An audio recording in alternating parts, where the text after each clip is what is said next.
هذا 21 تقدم كذا مسلسل من أيوه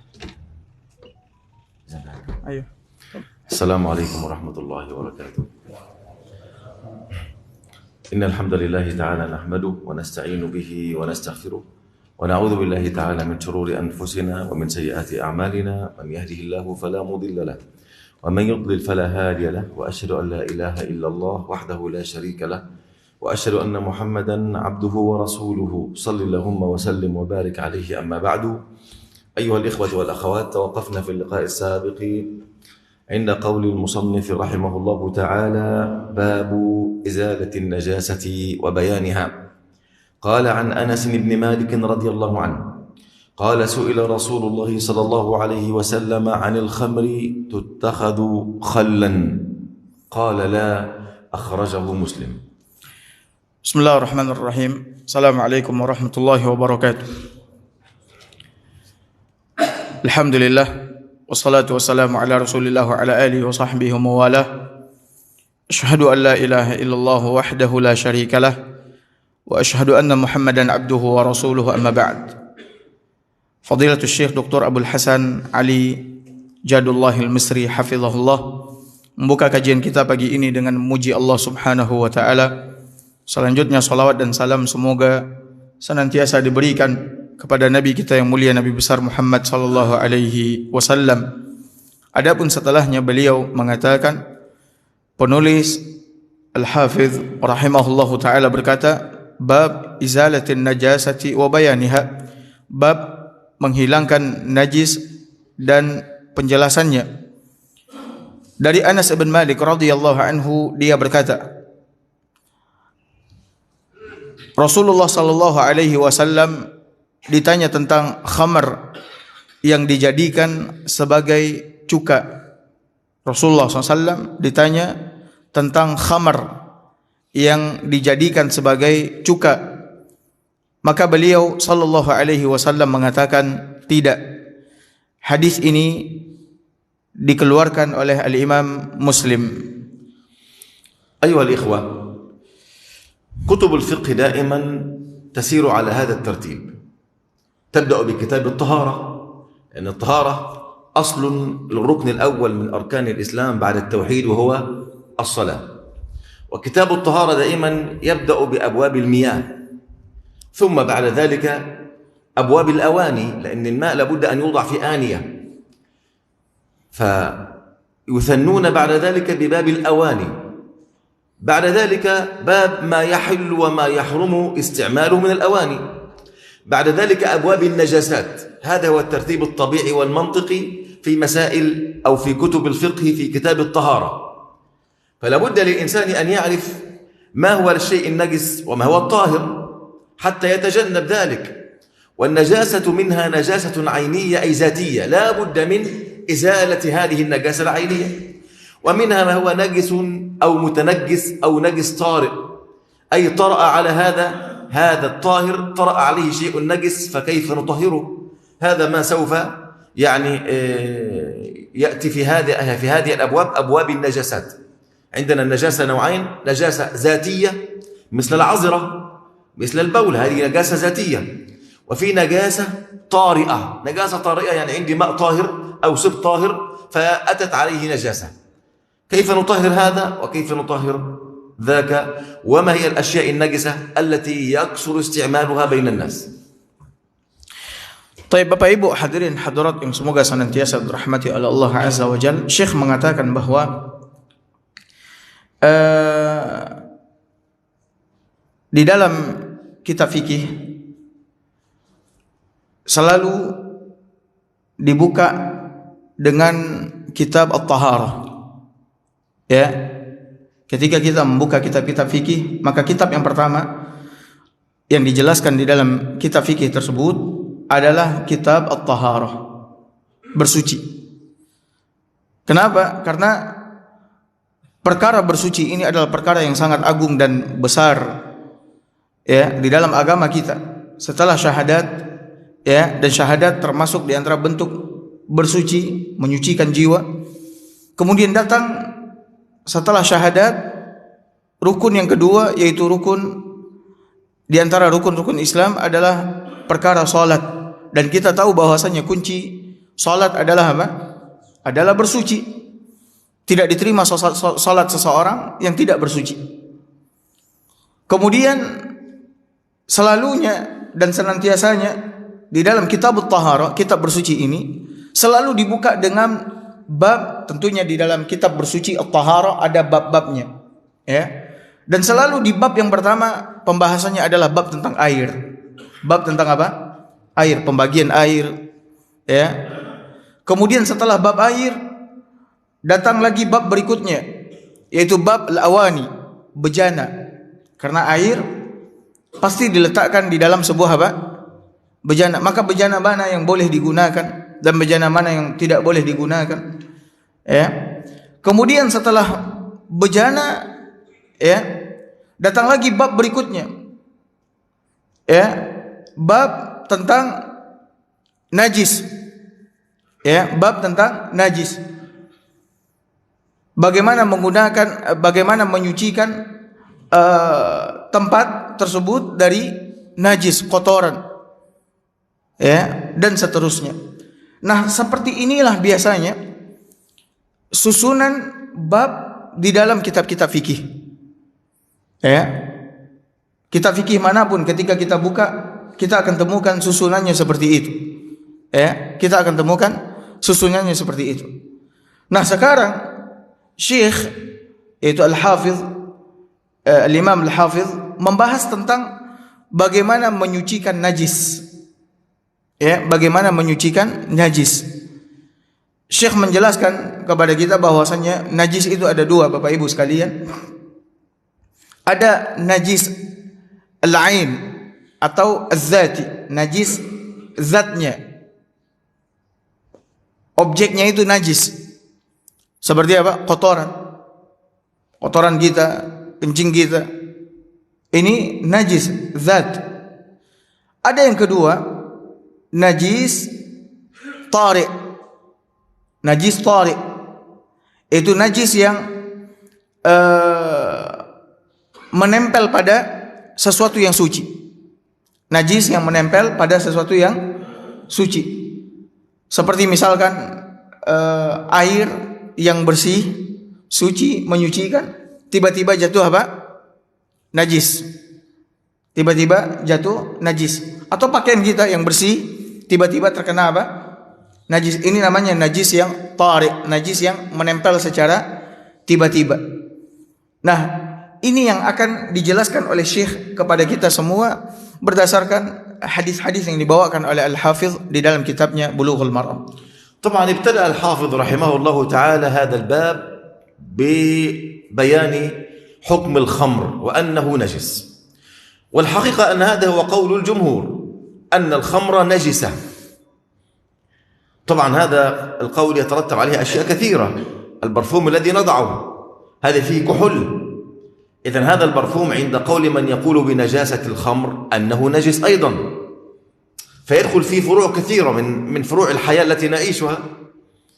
فنجاسة الخمر نجسة عند قول جمهور العلماء، لكن إذا تحولت الخمر إلى خل، تعرفون أن الخمر إذا ترك فترة فإنه يتحول إلى خل. الخل مباح وحلال أكله، والخمر حرام أكله. طيب، إذا تحول الخمر إلى خل عند جمهور العلماء أيضا، إذا تحولت العين الخمرية إلى شيء آخر مثل الخل، فحينئذ يحل أكله ويصير طاهرا، لأن العلة في الخمر والإسكار، فإذا ذهبت العلة الإسكار صار هذا حلالا ولا شيء فيه. هذا عند جمهور العلماء. طيب، السؤال هنا، هل حقيقة الخمر نجس أم طاهر؟ طبعا الاتفاق أن الخمر حرام، بل إجماع العلماء على أن الخمر حرام، حرام تعاطيه وبيعه وشراؤه وصناعته. لكن الكلام هنا على مسألة أخرى، وهي أن نجاسة الخمر، هل الخمر نجس أم طاهر؟ نعم. Baik Bapak Ibu hadirin hadirat yang semoga senantiasa dirahmati oleh Allah Subhanahu wa taala. Al-Imam Al-Hafidh rahimahullahu taala di dalam bab ini beliau menjelaskan kepada kita bahwasannya khamar itu najis, ya, berdasarkan hadis yang beliau bawakan di sini. Beliau ingin mengisyaratkan kepada kita bahwasannya khamar itu najis. Dan ini adalah pendapatnya jumhurul ulama, mayoritas ulama khamar, ya, bahwasanya khamar itu najis. Dan tentunya ketika misalkan ketika kita mengetahui khamar itu najis, sementara sekarang ini misalkan parfum wewangian yang kita gunakan ada yang bercampur dengan apa? Alkohol, ya. Maka bagaimana menggunakannya sekarang ini? Apalagi kadang-kadang kita pakaian yang kita kasih wewangian tersebut, parfum tersebut, kita bawa sholat. Tentunya kalau kita kembalikan kepada pendapat jumhur, mayoritas ulama, maka tentunya tidak boleh, ya, menggunakan parfum yang bercampur dengan apa? Alkohol. Karena kembali kepada pendapat mayoritas ulama bahwasanya khamar itu apa? Najis. Nah, Bapak Ibu hadirin hadirat yang dimuliakan oleh Allah Subhanahu wa taala. Lalu Syekh menjelaskan bahwa khamar itu ketika tidak diminum, dibiarkan, maka dia bisa berubah menjadi apa? Cuka. Ya, berubah menjadi apa? Cuka. Maka ketika sesuatu yang tadinya najis berubah menjadi sesuatu yang suci, maka boleh untuk apa? Dikonsumsi. Boleh untuk apa? Dikonsumsi. Ketika khamar itu berubah menjadi apa? Cuka, maka boleh kita pakai, kita gunakan, kita konsumsi. Ya, kita konsumsi. Nah, Bapak Ibu hadirin hadirat yang semoga senantiasa dirahmati oleh Allah Subhanahu wa taala. Seperti itulah kaidah yang disebutkan oleh para ulama bahwasannya apabila hakikat sesuatu berubah, maka berubah pula apa? Hukumnya. Ketika hakikat sesuatu berubah, maka berubah pula hukumnya. Nah, sekarang Syekh menjelaskan kepada kita atau bertanya kepada kita, apakah khamr itu benar-benar najis seperti yang dikatakan oleh jumhurul ulama atau suci? Namun sebelum itu, Syekh mengingatkan kepada kita bahwasanya mengkonsumsi khamr hukumnya apa? Haram. Dan ini adalah ijma' para ulama bahwa haram mengkonsumsi khamr. Nah, sekarang yang ditanyakan oleh Syekh, apakah khamr itu benar-benar najis seperti yang dikatakan oleh jumhurul ulama, atau sebaliknya khamr itu zatnya apa? Suci, namun tetap apa? Haram mengkonsumsinya, haram untuk mengkonsumsinya. Nah, طبعا الجمهور قال بنجاسة الخمر، هذا قول الجمهور، واستدلوا على ذلك بأدلة. أعظم هذه الأدلة قول الله عز وجل: إنما الخمر والميسر والأنصاب والأزلام رجس من عمل الشيطان فاجتنبوه لعلكم تفلحون.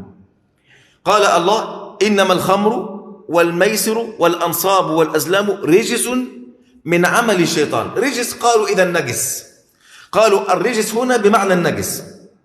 والحقيقة أن النجاسة في نوعين، لابد أن نفهم هذا أيها الإخوة: نجاسة حسية ونجاسة معنوية. نجاسة حسية يعني مثل البول والبراز، مثل الميتة، هذه نجاسة حسية. مثل إذا جاء نجاسة أو تنجس الثوب، هذه اسمها نجاسة حسية، أي لابد من تطهيرها. النجاسة المعنوية يعني شيء مستقذر شرعا. فكلمة رجس هل تحمل على النجاسة الحسية أم المعنوية؟ الآية ذكر فيها أكثر من شيء، ذكر فيها الخمر والميسر والأنصاب والأزلام. طب الميسر والأنصاب والأزلام هل هذه نجاسة حسية أم معنوية؟ قالوا نجاسة معنوية. لأن الميسر والأنصاب والأزلام هذه ليس نجس، يعني إذا مسسته أو إذا حملته معك إذا لم تتنجس، إذا هذه اسمها نجاسة معنوية. يعني إيه نجاسة معنوية؟ يعني مستقذر، الشرع قد أمرك باجتنابه. لماذا قال؟ لأن هنا قارن أيضا وقال من عمل الشيطان، أي الشيطان هو الذي يزين لك أن تعمل هذه الأشياء. إذا رجس هنا لها أكثر من معنى، قد تحمل على شدة العذاب كما جاءت في القرآن وكما سأبين، وتحمل على النجاسة الحسية وتحمل على النجاسة المعنوية. فإذا أردت أن تحملها على معنى بعينه فلا بد من قرينة أو علامة تدل على ذلك. فهنا القرائن في تلك الآية تدل على أن رجس ليست نجاسة حسية وإنما معنوية، أي لا يحمل حكم التنجس الحسي أو المادي. Baik, Bapak Ibu hadirin hadirat yang semoga senantiasa dirahmati oleh Allah Azza wa Jalla. Tadi kata Syekh, aku telah menyebutkan kepada antum semua bahwasanya pendapat jumhurul ulama adalah khamar itu najis. Ya, jumhurul ulama mengatakan bahwasanya khamar itu apa? Najis. Dan tentunya ketika seseorang mengatakan ini halal, ini haram, ini najis, ini tidak najis, tahir, suci, harus berdasarkan apa? Dalil. Ya, dalil. Maka jumhurul ulama membawakan dalil yang menunjukkan bahwasanya khamar itu adalah apa? Najis. Nah, dalil yang sangat kuat yang dibawakan oleh jumhurul ulama adalah firman Allah Subhanahu wa taala di dalam surat sebentar ya.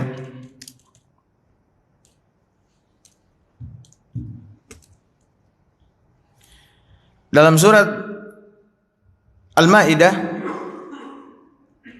ayat 90 Allah Subhanahu wa taala berfirman, "Ya ayyuhallazina amanu innamal khamru wal maisiru wal ansabu wal azlamu rijis min amali syaitan."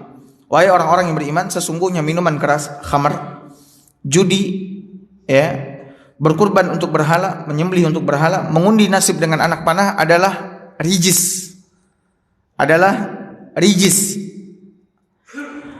Najis.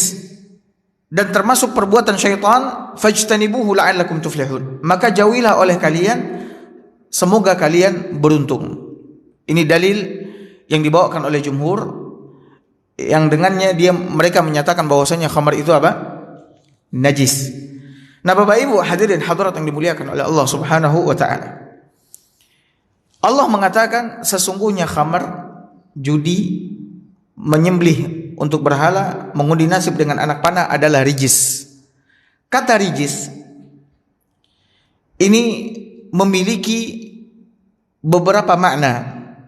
Makna yang pertama najis, makna yang kedua azab. Ya. Dan najis, Syekh menjelaskan najis itu pun juga ada dua. Ada najis hissi, ada najis ma'nawi. Perhatikan baik-baik supaya mengerti dan faham. Najis hissi artinya najis yang tampak. Ya, najis yang apa? Tampak, jelas, bisa diindrai. Seperti apa? Kotoran, tampak, objeknya jelas. Ini najis, kotoran, ya, air kencing, kotoran besar, ya, bangkai, ya, ini namanya najis apa? Hissi, objek, ada objeknya. Nah, ada najis ma'nawi. Najis ma'nawi ini itu sesuatu yang dipandang buruk, jorok, kotor, dan dia tidak hissi, tidak apa? Tidak bisa diindrai. Ya, tidak bisa apa? Diindrai. Maknawi saja. Jadi ada hissi yang terang, jelas, tampak objeknya, ada yang apa? Maknawi, dipandang jorok, kotor oleh syariat. Nah, di sini perhatikan Bapak Ibu hadirin hadirat dimuliakan oleh Allah Azza wa Jalla. Allah mengatakan sesungguhnya khamr, judi, kemudian apa? Menyembelih untuk berhala, mengundi nasib dengan anak panah adalah rijis, adalah najis. Nah, najis di sini, Bapak Ibu hadirin hadirat dimuliakan oleh Allah Azza wa Jalla, apakah dibawakan kepada najis hissi yang bisa disentuh objek atau najis maknawi? Nah, ini yang Syekh jelaskan kepada kita. Apakah dia najis hissi atau najis maknawi? Taib, maisir, orang yang main judi itu, benda-benda alat-alat perjudian itu, najis? Alat-alatnya itu tidak. Menyembelih untuk berhala, itu hewan yang disembelih itu najis? Tidak. Kemudian anak panah yang dijadikan sebagai alat untuk mengundi nasib, najis? Tidak. Maka najis di sini kata Syekh dibawakan kepada najis maknawi, bahwasanya perbuatan-perbuatan ini dipandang jorok, kotor oleh apa? Syariat, dan termasuk perbuatan syaitan, maka hendaklah kalian jauhi.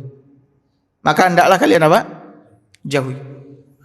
Jadi kata rijis, kata Syekh, ini memiliki beberapa makna. Ada makna Allah menggunakan kata rijis atau syariat menggunakan kata rijis untuk najis, juga untuk azab yang sangat pedih. Nanti Syekh akan jelaskan, ya, kata penjelasan tentang rijis yang berarti dia adalah azab yang sangat apa?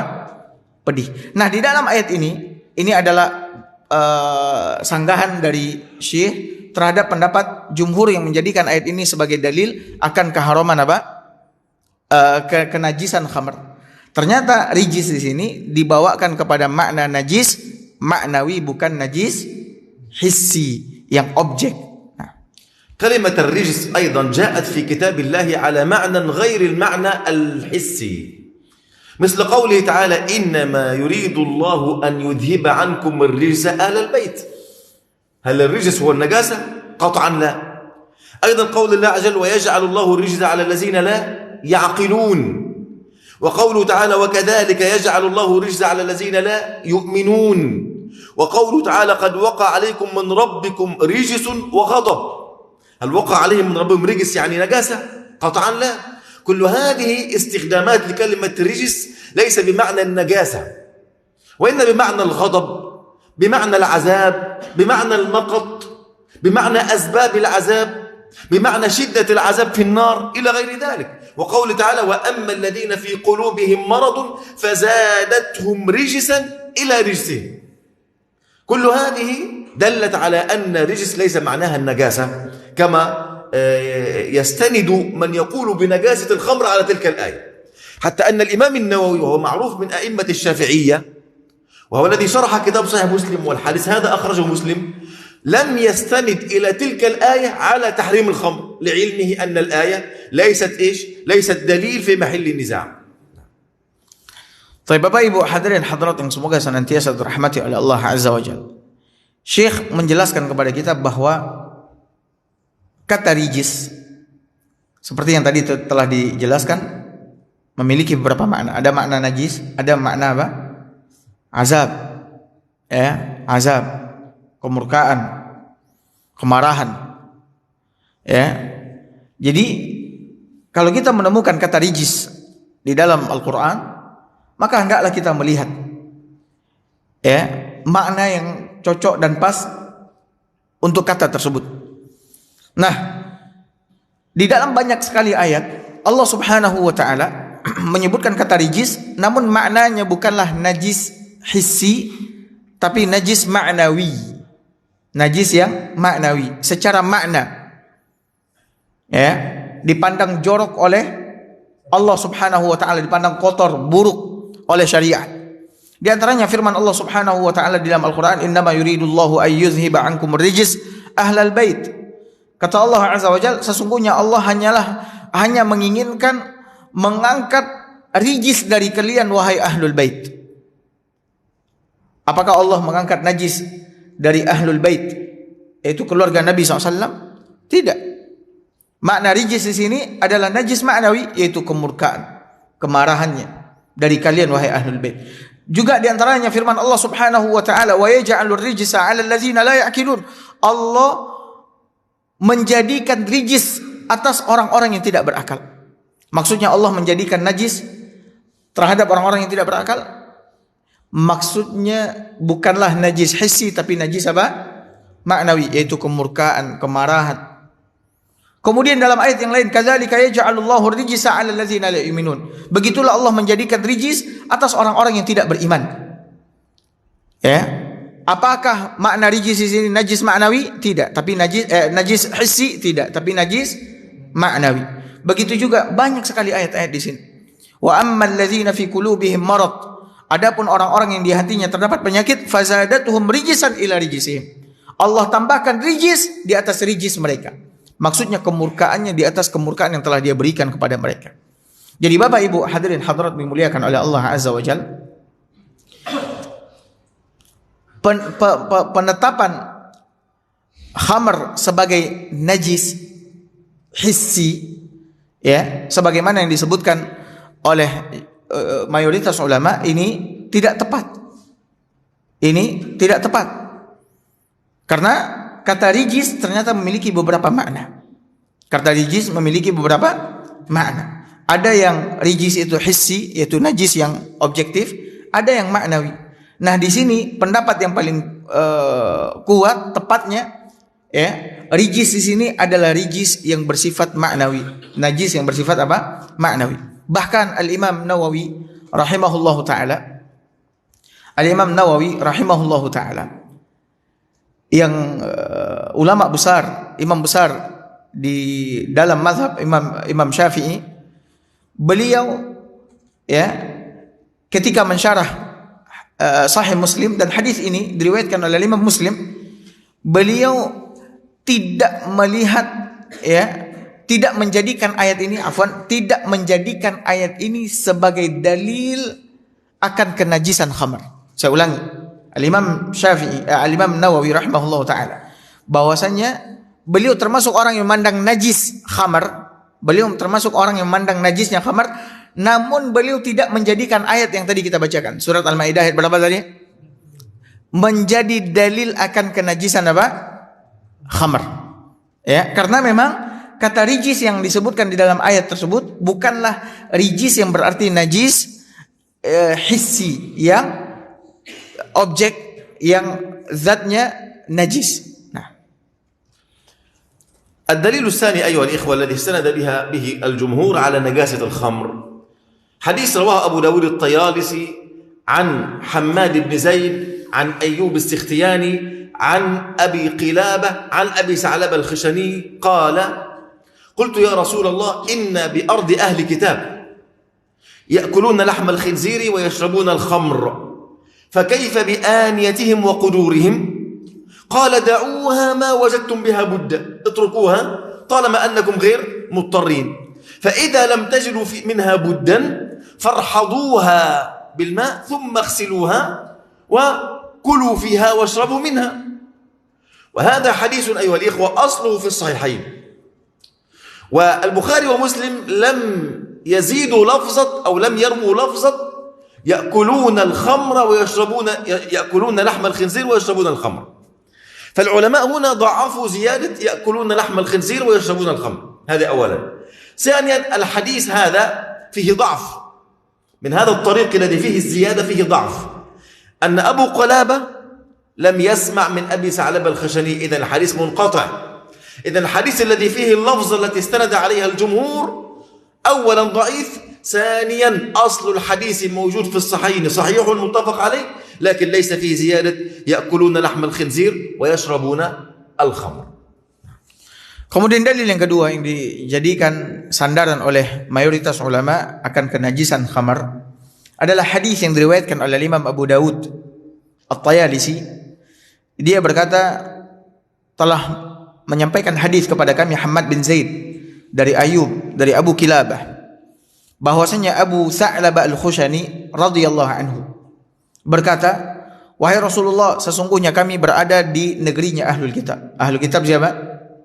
Yahudi dan Nasrani. Kami berada di negerinya Ahlul Kitab. Mereka memakan daging babi, meminum khamr. Maka bagaimana bejana-bejana mereka serta kuali-kuali mereka, tempat masak mereka itu. Maka Nabi SAW bersabda, tinggalkan. Ya, tinggalkan, artinya jangan kalian gunakan. Ya, jangan kalian gunakan kalau kalian bisa untuk meninggalkannya. Namun kalau sekiranya kalian tidak menemukan bejana yang lain, tempat yang lain untuk makankah, minumkah, atau masakkah, maka kata Nabi SAW, sirami bejana dan kuali tersebut ya dengan air, cuci bersih, kemudian silahkan kalian masak di dengannya dan makan di dalamnya. Silahkan kalian masak dan makan. Bapak Ibu hadirin dan hadirat yang semoga senantiasa dirahmati oleh Allah Azza wa Jalla. Syekh menjelaskan kepada kita tentang hadis ini. Hadis ini asalnya terdapat di dalam kitab Bukhari dan Muslim. Asal hadis ini ada di dalam kitab apa? Bukhari dan Muslim. Tapi tidak dengan tambahan kalimat mereka makan daging babi dan meminum khamr. Jadi dalam hadis Sahih Muslim, Abu Tha'labah bertanya, "Ya Rasulullah, kami berada di negeri Ahlul Kitab." Kami berada di mana? Di negeri Ahlul Kitab. Maka bagaimana dengan bejana dan tempat masak mereka ini ya Rasulullah? Tidak ada di situ lafaz mereka makan daging babi, mereka minum khamr. Ya, mereka minum khamr. Ini tidak ada di dalam kitab Sahih Bukhari dan Muslim. Kemudian Bapak Ibu hadirin hadirat yang dimuliakan oleh Allah Subhanahu wa taala. Hadis ini yang dijadikan sandaran oleh Imam Abu Daud, dijadikan sandaran oleh mayoritas ulama, hadis Imam Abu Daud ini. Hadis yang dhaif dengan tambahan tadi. Dhaif dengan apa? Tambahan tadi. Mereka makan daging babi, meminum khamr. Kenapa dhaif? Karena hadisnya munqati'. Riwayatnya terputus. Abu Kilabah yang terdapat di dalam silsilah rawi hadis ini itu tidak mendengar dari Abu Tha'labah Al-Khushani radhiyallahu anhu. Sehingga hadis ini apa? Terputus. Dan ketika hadis ini dhaif, lemah, maka tidak bisa dijadikan sebagai apa? Dalil, sandaran. Ya, tidak bisa dijadikan dalil sandaran. Maka di sini Bapak Ibu hadirin hadirat, Syekh menjelaskan tentang hadis ini. Pertama, hadis ini menyelisihi Al-Imam Bukhari dan Muslim dengan tambahannya. Kemudian hadis ini pun dhaif karena di dalam sanadnya terdapat apa? Inqita'. Terdapat terputus rawi yang meriwayatkan hadis ini. القول الثاني أيها الإخوة هو القول بطهارة الخمر، وهذا هو القول القوي. لماذا هو القول القوي وهو الراجح؟ لأن الحكم بالنجاسة حكم شرعي يحتاج إلى دليل، ولا يوجد دليل لا في القرآن ولا في السنة على أن الخمر نجس. الأدلة كلها على أن الخمر حرام، ومعلوم أن التحريم لا يقتضي النجاسة. يعني المخدرات بأنواعها حرام أو حلال؟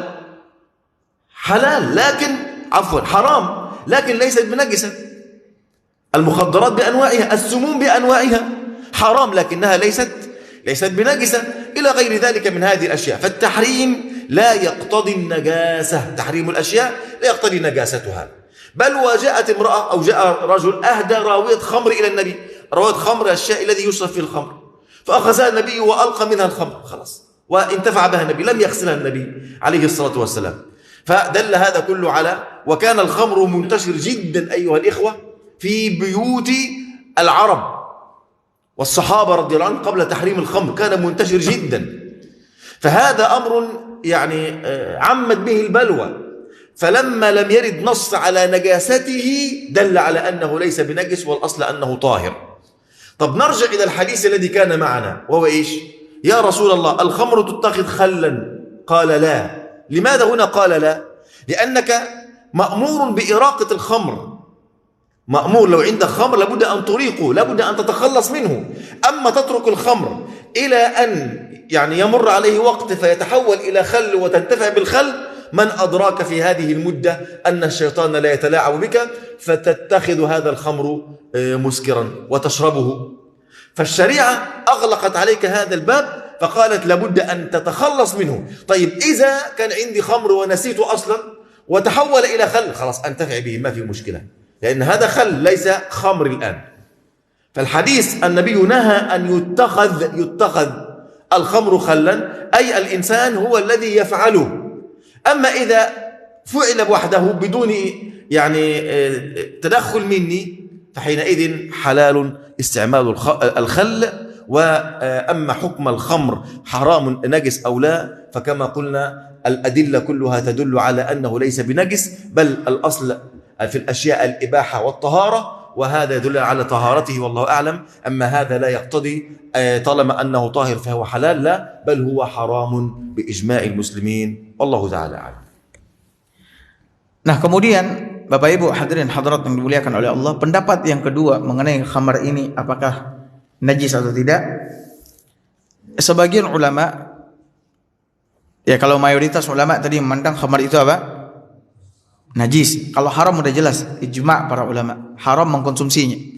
Sekarang masalah zat khamarnya itu, zatnya itu najis atau enggak, kalau misalnya kena pakaian najis atau tidak gitu, harus dicuci atau tidak. Itu yang dibahas sekarang ini. Nah, pendapat sebagian ulama mengatakan bahwasanya khamar itu tidak najis. Dia tahir, suci. Ya, suci. Namun perhati ini ya, tidak setiap yang suci itu halal untuk dikonsumsi. Ya, halal untuk dikonsumsi. Dia suci iya, tapi haram untuk dikonsumsi. Ya. Nah, ahlul ilmi atau sebagian ahli ilmu yang mengatakan bahwasanya khamar itu tidak najis akan tapi suci, karena kata mereka ketika kita mengatakan khamar itu najis dan najis salah satu di antara hukum syariat, maka dia harus berdasarkan apa? Dalil, nas Al-Quran atau hadis. Namun ternyata tidak ada nas di dalam Al-Quran maupun di dalam hadis Nabi SAW yang menerangkan atau menjelaskan akan kenajisan khamar. Maka kembali kepada hukum asal. Hukum asal pada segala sesuatu di muka bumi ini adalah apa? Suci. Boleh. Ya, suci boleh. Itu hukum asal. Segala sesuatu yang ada di permukaan bumi ini hukum asalnya apa? Boleh, suci, suci. Maka ketika tidak ada dalil di dalam Al-Quran maupun di dalam hadis yang menunjukkan akan kenajisan khamar, maka khamar itu tetap pada hukum asal, yaitu suci. Yaitu apa? Suci. Namun sekali lagi, sekalipun dia suci, sekali lagi tidak boleh apa? Dikonsumsi. Ini ijma' para ulama. Dan banyak yang sesuatu yang suci namun haram untuk kita konsumsi. Seperti racun. Racun itu najis atau suci? Najis atau suci? Suci. Tapi haram untuk kita apa? Konsumsi. Dan seperti alkohol yang digunakan di mana? Di rumah sakit. Ya, itu suci, namun tetap haram untuk kita apa? Konsumsi. Ada yang luka dikasih alkohol dan sebagainya. Ya, haram untuk kita konsumsi. Nah, jadi Bapak Ibu hadirin hadirat dimuliakan oleh Allah Subhanahu wa taala, selama tidak ada dalil yang menjelaskan tentang kenajisan sesuatu, maka dia tetap pada hukum asalnya, yaitu apa? Suci. Nah, di dalam hadis ini, kembali kepada hadis, kata Syekh, sahabat bertanya kepada Nabi SAW, ya Rasulullah, khamar kalau dijadikan sebagai khal itu apa? Cuka. Artinya khamar tadi, perasan anggur tadi dibiarkan sekian lama, kemudian berubah menjadi apa? cuka. Bagaimana ya Rasulullah? Boleh atau enggak? Ya, boleh atau tidak? Khamar nih ya, ini khamar nih. Dibiarkan sekian lama sehingga berubah menjadi cuka, dan kalau udah berubah menjadi cuka boleh apa? Dikonsumsi, digunakan. Maka kata Nabi SAW tidak boleh. Nah kenapa? Dikhawatirkan syaitan akan bermain nanti di jeda waktu menunggu khamar itu berubah menjadi apa? Cuka. Khamar itu berubah menjadi apa? Cuka. Sehingga kemudian kita pada akhirnya meminum khamar tersebut. Belum dia berubah menjadi cuka, kita sudah apa? Meminumnya. Karena bisikan syaitan. Maka di sini Nabi SAW menutup pintu masuknya syaitan ya kepada manusia sehingga mereka melakukan hal yang diharamkan oleh Allah, yaitu minum khamar. Namun Syekh menerangkan juga, kalau sekiranya khamar itu berubah dengan sendirinya, dia berubah dengan apa? Sendirinya, tanpa kita menyengaja, kita biarin, kita tunggu, enggak. Ya mungkin karena kita lupa misalkan ya, lupa kemudian apa? Berubah sendiri, berubah menjadi cuka, maka ini tidak mengapa. Tapi kalau menyengaja kita biarkan, kemudian dia baru berubah menjadi cuka, agar dia berubah menjadi cuka, maka ini yang dilarang sama Nabi SAW untuk menutup pintu kita meminum khamar. Nah Bapak Ibu hadirin hadirat dimuliakan oleh Allah Subhanahu wa taala. Syekh menerangkan ya, dahulu para sahabat Nabi SAW rumah-rumah mereka dipenuhi dengan apa? Dengan khamar. Rumah-rumah mereka dipenuhi dengan apa? Khamar. Artinya apa? Kemungkinan pakaian mereka terkena khamar dan lain sebagainya sangat apa? Besar. Dahulunya sebelum turun ayat pengharaman khamar secara apa? Secara menyeluruh, betul-betul tidak boleh meminum khamar sama sekali. Sehingga apa? Nabi SAW memerintahkan mereka untuk apa? Membuang khamar tersebut. Ya, membuang khamar tersebut. Jadi Bapak Ibu hadirin hadirat yang dimuliakan oleh Allah, pendapat yang dipilih adalah pendapat yang menerangkan atau menjelaskan bahwasanya khamar itu tidaklah apa? Najis, akan tetapi haram untuk apa? Dikonsumsi. Wallahu a'lam bishawab. Taib, ada yang mau bertanya silahkan. Ya, ada yang mau bertanya kata Syekh, silahkan. Nah, silakan. Apa? Iya, obat kumur. Iya. إيه نعم جميل. مسألة هذه تفصيل آخر أدق من التفصيل الأول، وهو أن مسألة الكحول الذي يستعمل في المستشفيات وهذه الأشياء، هل هو مسكر في الحقيقة أو لا؟ الحقيقة أيها الإخوة، لو أنت شربت 10 لتر من الكحول هذا لن يسكرك، لأن العلماء قالوا هذا له درجة معينة لم يصل إليها لحد الإسكار. هذا يستخدم لتطهير الجروح وللتعقيم ولإزابة الزيوت العطرية، فهذا الكحول لا يسكر، لا يدخل في الكحول اللي هو الذي يسكر، لأن هذا له درجة، وقد سماه العلماء باسم أنا نسيته الآن، لكن قالوا أن هذا لا يسكر. هذا الكحول المستعمل في تطهير الجروح وفي التعقيم في المستشفيات، وكذلك في إزابة الزيوت العطرية، قالوا أن هذا لا يسكر. لكن الذي حرموا قالوا هذا يدخل في اسم الكحول العام، فهذا لا يجوز. لكن الحقيقة أن هذا لا يسكر ويجوز استعماله، لأنك لا تستعمله أصلا للإسكار، وإنما تستعمله لتطهير الجروح وهذه الأشياء، فهذا والله أعلم لا شيء فيه. أما إذا كان هناك يعني بديل آخر لكي نترك تلك الشبهات، فنحن مع البديل الآخر. أما طالما أنه لا يوجد فالأصل أنه مباح والله أعلم. طيب, Syekh menerangkan kepada kita bahwa alkohol yang digunakan di rumah sakit atau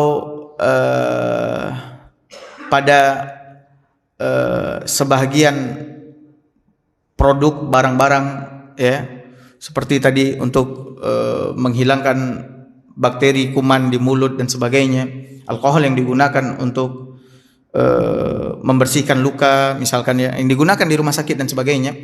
Kata Syekh, apakah alkohol ini kalau dikonsumsi itu memabukkan seseorang? Karena khamar itu kenapa dia diharamkan oleh syariat? Khamar diharamkan oleh syariat karena dia menghilangkan akal, membuat seseorang apa? Mabuk, hilang akal, kan gitu.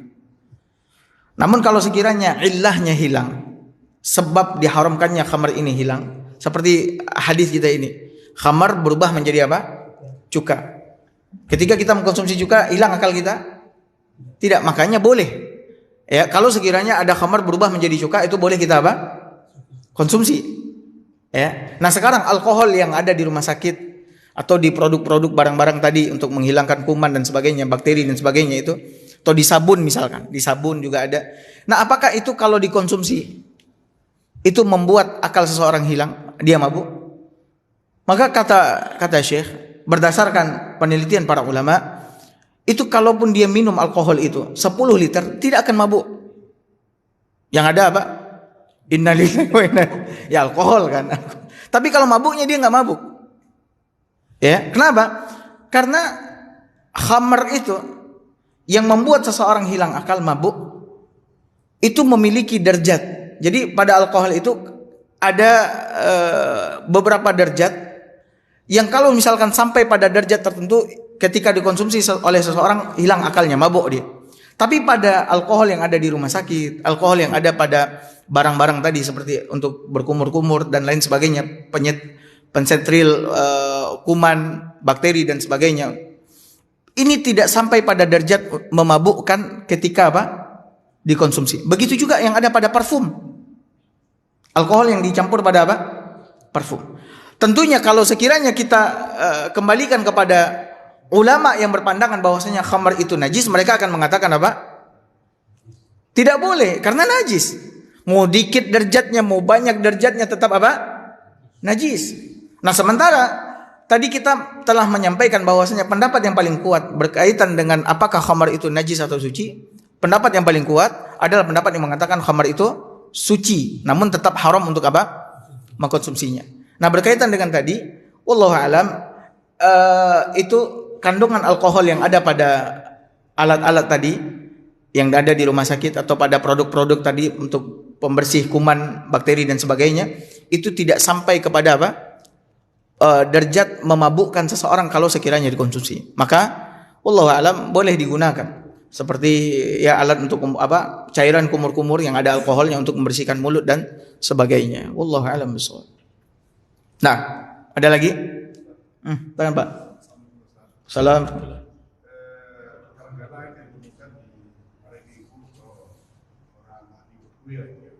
Disengajakan untuk menambahkan tua Khamar ya. kamar Ya. di Iya. Supaya lembut, ya. Iya. Itu bagaimana hukumnya? Iya. ماذا شيء؟ في صناعة الأخباز خبز في عنب يعني خمر. خمر. أي. هل كيف حكمه؟ لا يجوز، لا يجوز، هذا حرام. قال لأن ما أسكر كثير فقليل حرام، فهذا لا يجوز مطلقا. نعم. Ya, jawaban dari Syekh, kalau pertanyaannya jelas ya, bagaimana hukumnya mengkonsumsi kue, kan roti, kue-kue ada yang pakai apa?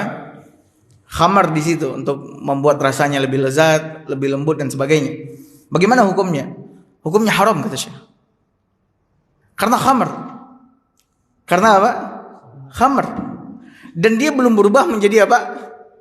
Cuka. Berubah jadi cuka, enggak dibuat orang juga buat kue pakai cuka gitu. Haram. Nah, para ulama menyebutkan segala sesuatu yang memabukkan, ya, hukumnya haram. Banyaknya haram kita konsumsi yang memabukkan tadi, banyak kita konsumsi haram, sedikit pun kita konsumsi juga apa?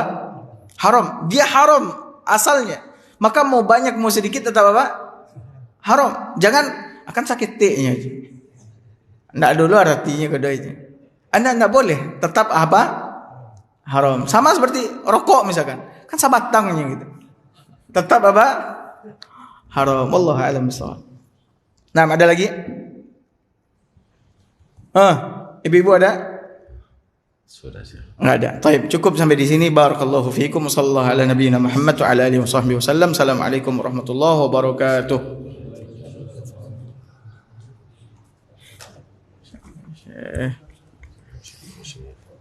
Kalau muridnya Syekh.